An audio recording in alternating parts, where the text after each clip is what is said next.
乡亲啊，目前这个欠卵的问题也是真严重。不过南投的八卦山有一场饲鸡仔场，这业者给家己饲鸡来生鸡卵，鸡卵是真充足，所以顺势来推出着全鸡卵的大餐，有炖卵、葱仔卵、茶米卵等等，总共20种的卵的料理，一个人350块食到饱。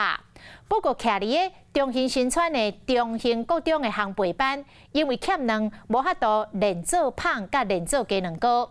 中华报道一个鸡农听到消息，马上为中华载2大拿的鸡卵，免费送到学校，要互因练做胖、练做鸡卵糕，实在真善心。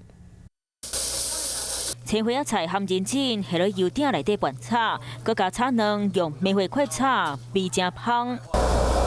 锅盖拍开，人从内底吹卵，已经吹熟，有烧火火的紫菜卵汤，规道拢是卵的料理。阿姐就伫咧南投八卦山的一个饲鸡场，业者推出全鸡卵的餐点。很幸福啊！现在买蛋是一件很困难的事情啊。买到鸡蛋是很不容易的事，但是今天来到这边，哇，满满的蛋料。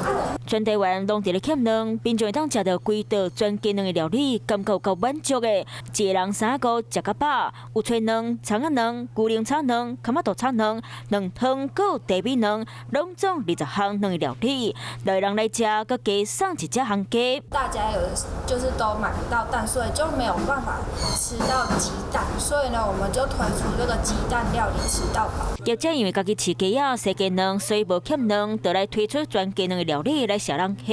不过市场顶也是真欠卵，伫咧南投中兴新村的中兴国中做胖的班级，佮因为欠鸡卵，无法度练做鸡卵糕。中华报道就一个饲鸡仔的人听到，随为中华载2箱鸡卵送去学校。谢谢老板，因为现在很缺蛋，然后现在蛋糕有很多蛋。整个台湾的鸡蛋不是很多，也很缺，但是这个小朋友为了要比赛，那我们愿意帮助这些小朋友做一些事情。做胖班级学生感谢鸡农免费提供鸡卵，互因会当练习做鸡卵糕。鸡农嘛答应会继续免费提供鸡卵，直到学生考完做胖的比赛。Hello， 大家好，我是乃瑜，要教给大家2个任务。第一个，华视新闻的脸书专页，你按赞了吗？还有华视新闻的 YouTube 频道，赶紧订阅起来，还要记得按赞，开启小铃铛哦。